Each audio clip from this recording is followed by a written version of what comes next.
Something big is brewing down in Miami, resulting in this Heat team playing very, very well. I'm here to break down all the moving pieces on this episode of Heat Digest. So let's get to it and break down why the NBA should not let this Miami Heat team get to the point of rolling, because as of late we are starting to look very, very good, and it's because of a few pieces made by Coach Erik Spoelstra and a play of a few other players on this Heat team. So let's get to it and break down last night's massive win against the Toronto Raptors as we won 121-111. Yes, it is the Toronto Raptors. It is a team we are supposed to win, but last year that was not the case. We were losing games to the Hornets. We were losing games to the Wizards, to the Raptors, games we absolutely needed to win. And last night we were able to take care of a game we absolutely had to win. So again, early season check by the Toronto Raptors, and we were able to get through it and win it. But despite this win, we were eliminated from the NBA Cup. Yes, despite this win, we are out. Yes, we're sitting at 2-2 in NBA Cup play, and because of that, we have been eliminated. This is currently what the Eastern Conference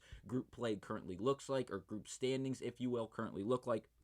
And the reason we were eliminated due to winning was not because we won. Going into last night's game, shout out to Ira Winderman for posting this, and really the scenario for this Miami Heat team going into last night's game, discussing the NBA Cup really standings and the layout and the elimination, who's going to be eliminated and whatnot. It's so going into last night's game, Miami is eliminated if one of these occurs. If Miami loses, which did not happen, obviously, as we won by 10, but if Detroit won, if Atlanta wins, or if New York and Orlando both win, that we are eliminated, as well as if Indiana has a better point differential than Miami. Well, Detroit won, Atlanta won, and both New York and Orlando did win last night. So all four teams did get victories last night, resulting in the Miami Heat to be eliminated from the NBA Cup. So before we get into the actual review of last night's gameplay from the actual team in the Miami Heat against the Toronto Raptors, just quickly thinking, I don't think we have to take this to heart and really think that this is a failure, that we failed this up to this point in the NBA season. We are slowly but surely finding our groove, and because of that, play the long game. Do not try to win the mid-season tournament. We are here to win at the end of game 82. We are here to get to the playoffs. We're here to make a long playoff push and be successful in doing so. And as of right now, with this Heat team as currently constructed and as they're currently playing, I think we are better than we were previously. And that may be a week ago, that may be a game ago. I think we are consistently getting better because of moves Erik Spoelstra is making. So let's get to it and break down last night's game from this Miami Heat team. Where did I put the box score? Right there. So we'll get to it and break down this box score. We're going to highlight some of the few stars. Tyler Herro played very well. He gave us 23 points, 3 rebounds, and 4 assists with a steal.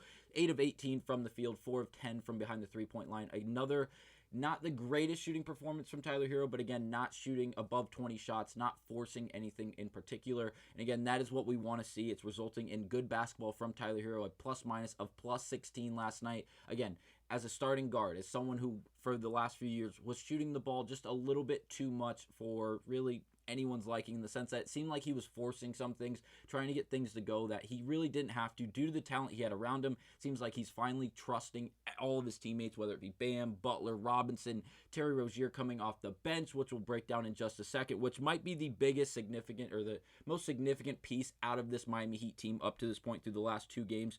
Now, we'll quickly break down the Tyler Herro thing, as on NBA TV, he was then interviewed and asked by Danny Green, and he said younger T was shooting a lot of uncalled shots when asked about the shooting, or the amount of shots he was taking per game, and really the overall play he's been performing with and really giving this Miami Heat team up to this point in the season, as it's been a massive conversation even in the lead up to this NBA season through the offseason. Tyler Herro was being discussed. Are we going to put some faith in him? Is he going to be traded? Is he just a weak link on this Miami Heat team, one that's really holding them back more than propelling them over the hump? And as of now, through up to this point in the season, based off his play not being so ball dominant in the sense of forcing so many shots, he's really just playing a great overall brand of basketball up to this point and really propelling this Heat team to wins, which is exactly what we want to see. Bam Adebayo had his 200th double-double and his 9th career triple-double last night against this Toronto Raptors team, moving the Miami Heat to 7-1, 8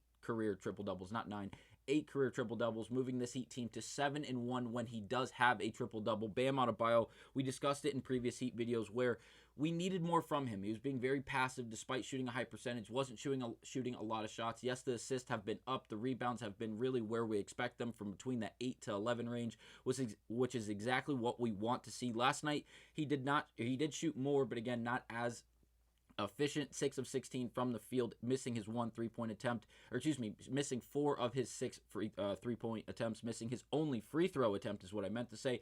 14 points, 10 rebounds, and 10 assists from Bam Adebayo, playing an overall game of basketball. Yes, not being dominant in the sense of scoring the basketball, shooting 10 of 10 from the field, dropping 20 plus points, but doing the little things, rebounding, playing defense, moving the basketball accordingly, and again, just like Tyler Herro, trusting his teammates, whether it be Butler, whether it be Robinson, who couldn't get a basket to go early in this game, did not shy away, continued to shoot the basketball, ended up shooting 4 of 11 from the field, 2 of 9 from behind the three-point line, severely struggled in that first quarter and really the first half of this basketball game, and despite that, did not lose the confidence to continue shooting. That's what we want to see from Duncan. Obviously, he's in this new starting spot, getting more minutes, filling in for Terry Rozier, who is now coming off the bench for the second consecutive game, and Erik Spoelstra might be on to something, and this is really where the depth of this video is going to come from. This is the biggest move for the Miami Heat up to this point. We've been talking about trades and the possible speculations and this and that.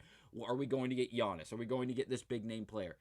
It's not going to happen this season. And because of that, the Miami Heat team are going to make the roster they currently have work, and if it doesn't, we could possibly see those moves, but we're not going to just pull the trigger and pull the plug immediately after the first 15 games where Terry Rozier didn't work in the starting lineup, and the starting lineup really wasn't getting the job done. So what does Erik Spoelstra do? He moves Terry Rozier to the bench, and because of that, he has been very, very good. We just reviewed his 5 for 5 performance in the fourth quarter in the last matchup where it propelled this Heat team to a victory, and last night he did the same thing. He wasn't as efficient, but again, in 5 shots in the fourth quarter, he made 3 of them.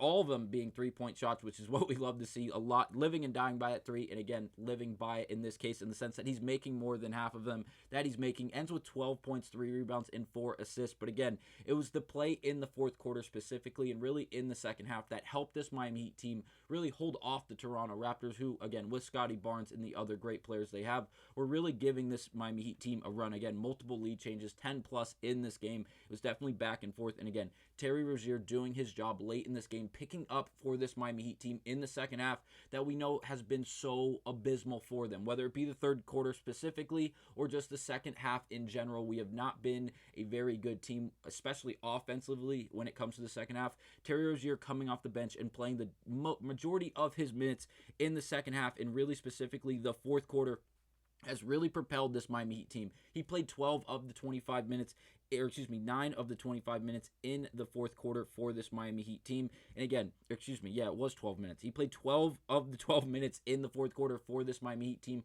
12 of the 25 that he played overall in the game, coming in the fourth quarter. Again, being really the lifeline in this fourth quarter for this Miami Heat team.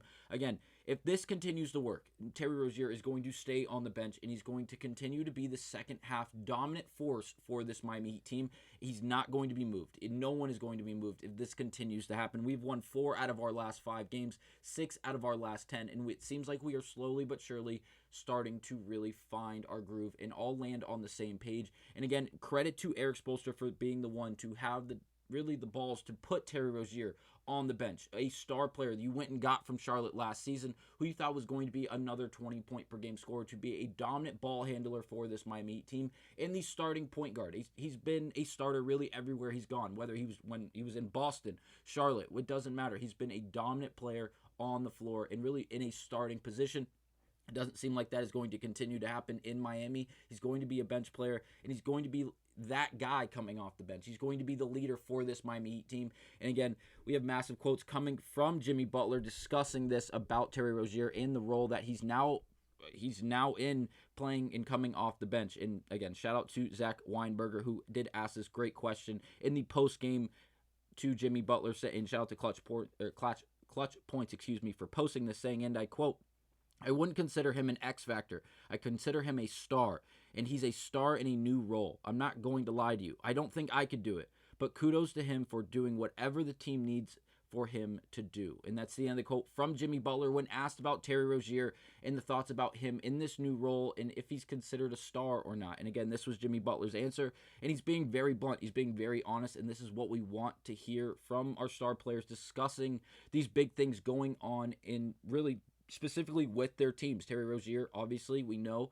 being who he is, going to the bench, there could be some ego issues where, hey, I'm not a bench guy. I'm a starter. There's no way around it. You're paying me this much money. I'm here in Miami. I want to be a starter. There could be those problems. It doesn't seem like we're going to get those problems from Terry Rozier specifically. And it seems like his teammates are really accepting and really loving the idea of what's going on in Miami with Rozier coming off the bench because it's resulting in wins. It's not like we're doing it. Rozier's playing bad and we're still losing games. That's not what's happening. Rozier's playing really, if you want to be honest, he's playing better in this position. Yes, he's more efficient. He's shooting more shots in a small amount of time. But again, he's getting his job done and helping this Miami Heat team win. And it's really, really working. And I can't wait to see it continue to play out for this Miami Heat team. As of right now, in the overall Eastern Conference standings, as we already broke down the NBA Cup standings for this Heat team, we now move up to 5th place as Milwaukee is sitting at 9-9. We move up to 9-8, and if we continue to win games, I genuinely think we can continue to make up space in this Eastern Conference race, possibly grabbing the 4th or even 3rd spot if Orlando continues to roll. Obviously, we are going to play them a bunch this season due to them being in division. But again, it's going to make out for a very competitive and very, very fun and interesting season for this Miami Heat team if we continue this pace of play. Let me know down in the comments what you guys think about the Rozier move and what is actually going on with this Heat team. Thank you guys for watching. I will see you guys on the next one.